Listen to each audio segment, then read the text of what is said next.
प्रतीक्षाच cooking पॉईंटमध्ये तुम्हा सर्वांचं स्वागत आहे. नमस्कार मंडळी. आज आपल्या स्वयंपाकघरात बनतोय गावाकडचा खरा झणझणीत मटण रस्सा.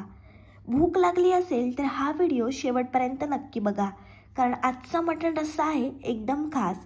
लाल तिखटाचा झटका आणि मसाल्याचा सुगंध हा आहे आपला गावाकडचा झणझणीत मटण रस्सा. मटण प्रेमींनो, आजचा रस्सा पाहून तोंडाला पाणी सुटल्याशिवाय राहणार नाही. तर व्हिडिओ शेवटपर्यंत बघा. चला लगेचच आपण रेसिपीला सुरुवात करूया. अशा प्रकारे मी गावठी मटण घेतलं आहे. हे मटण आपल्याला 2 ते 3 वेळा स्वच्छ धुवून घ्यायचं आहे. फोडणीसाठी आपल्याला बारीक कापलेला कांदा, कोथिंबीर, अद्रक लसूण पेस्ट आणि काही खडे मसाले घ्यायचे आहेत. खडे मसाल्यामध्ये मी तेजपत्ता, दालचिनी, लवंग आणि मिरी घेतली आहेत. भांडं छान आपण गरम करून घेणार आहोत आणि मग त्याच्यामध्ये आपल्याला तेल टाकायचं आहे. तेल मस्त आपण हाय फ्लेमवर गरम करून घेणार आहोत. तेल छान गरम झाल्यानंतर त्याच्यामध्ये आपल्याला तेजपत्ता टाकायचा आहे, दालचिनी टाकायची आहे, लवंग आणि मिरी टाकायची आहे. छान हे खडे मसाले आपण परतून घेणार आहोत. खडे मसाले टाकल्यामुळे मटणाचा रस्सा खूप झणझणीत बनतो. या रस्स्याचं खास वैशिष्ट्य म्हणजे या मटणाच्या रस्स्यामध्ये आपण कोणत्याही प्रकारचं वाटण टाकणार नाही. आता आपल्याला त्याच्यामध्ये बारीक कापलेला कांदा टाकायचा आहे. एकदम लाल रंगापर्यंत कांदा आपल्याला छान परतून घ्यायचा आहे. जोपर्यंत कांद्याचा रंग बदलत नाही तोपर्यंत हाय फ्लेमवर मस्त कांदा आपण परतून घेणार आहोत. तुम्ही पहिल्यांदाच माझी रेसिपी बघता आणि अजूनपर्यंत चॅनलला सबस्क्राईब केलं नसेल तर लगेचच चॅनलला सबस्क्राईब करा. आणि या महाराष्ट्रातल्या मराठी मुलीला तुम्ही खूप खूप सपोर्ट आणि प्रेम द्या. कांदा छान लाल झाल्यानंतर त्याच्यामध्ये आपण अद्रक लसूण पेस्ट टाकली आहे. मस्त पेस्ट आपल्याला परतून घ्यायची आहे. आता आपल्याला त्याच्यामध्ये अर्धा चमचा हळद आणि घरगुती आगरी कोळी मसाला टाकायचा आहे. मटणाचा रस्सा मस्त आपण झणझणीत बनवणार आहोत. त्याच्यासाठी मी 2 मोठे चमचे लाल मसाला टाकलेला आहे.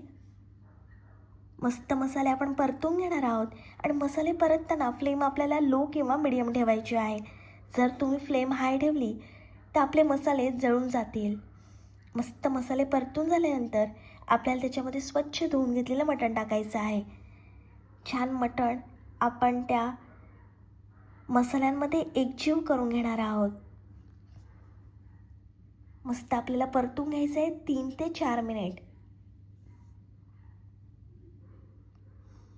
आज आपण बनवतोय गावाकडचा स्वाद, झणझणीत मटणाचा रस्सा.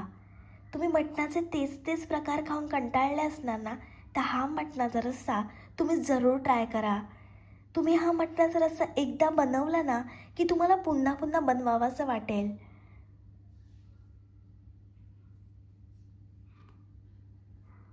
आता आपल्याला त्याच्यामध्ये गरम पाणी टाकायचं आहे. मस्त पाणी उकळून घेतलं आहे मी. गरम पाणी टाकल्यामुळे मटण लवकर शिजण्यास मदत होते.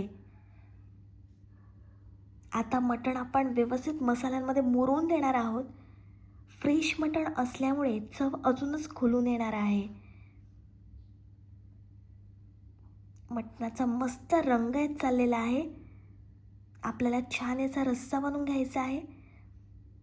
एक उकळी आल्यानंतर त्याच्यामध्ये आपल्याला चवीप्रमाणे मीठ टाकून घ्यायचं आहे.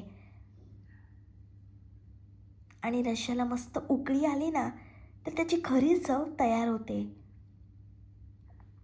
आणि या उकळीबरोबर मसाल्याचा जो सुवास आहे तो संपूर्ण घरात दरवळतो आहे. वर तेल सुटायला लागलं आहे, म्हणजे रस्सा आपला एकदम परफेक्ट होणार आहे. 20 मिनिटांसाठी आपण झाकण ठेवणार आहोत. झाकणावर आपल्याला पाणी ठेवायचं आहे. झाकणावर पाणी ठेवल्यामुळे आतमध्ये छान मटणाला वाफ येते. 20 मिनिटानंतर आपण झाकण काढलं आहे. छान तर्री आली आहे मटणाला, बघू शकता. रंगावरूनच तुम्हाला समजत असेल किती भारी लागणार आहे हा झणझणीत मटणाचा रस्सा. आणि या मटणाची चव एकदम लाजवाब असणार आहे. घरच्या घरी बनवलेला मटण रस्सा म्हणजे काही वेगळीच मजा. इथे आपण कुठलंच वाटण वापरलेलं नाही, तरीही मटण एकदम चविष्ट बनतं आहे. पुन्हा मी 10 मिनिटांसाठी झाकण ठेवून मटणाला एक चांगली वाफ दिलेली आहे. वाटण न टाकता सुद्धा मटणाला मस्त चव आणि रंग आला आहे. फक्त योग्य मसाले आणि वेळ दिला की वाटणाशिवायही मटण भारी लागतं. घरच्या स्टाईलमध्ये वाटण न टाकता बनवलेलं मटण जास्त हलकं आणि चवदार लागतं. मस्त एकदम झणझणीत रस्सा तयार झालेला आहे मटणाचा. कमी साहित्य पण चवीत कुठलीही तडजोड नाही. वरून आपण मस्त बारीक कापलेली कोथिंबीर टाकणार आहोत. हा मटणाचा रस्सा तुम्ही तांदळाची भाकरी, ज्वारी बाजरीची भाकरी किंवा गरमागरम वाफाळत्या भातासोबत का अप्रतिम लागतो. अशा पद्धतीने मटण बनवलं की मसाल्याची खरी चव टिकून राहते. गरमागरम मटण रस्सा खाण्यासाठी तयार आहे. ही रेसिपी तुम्ही जरूर ट्राय करा. माझी रेसिपी तुम्हाला आवडली तर व्हिडिओला लाईक, कमेंट, शेअर आणि चॅनलला सबस्क्राईब करायला विसरू नका. भेटूया पुढच्या रेसिपीसोबत. तोपर्यंत मस्त खा आणि स्वस्थ राहा.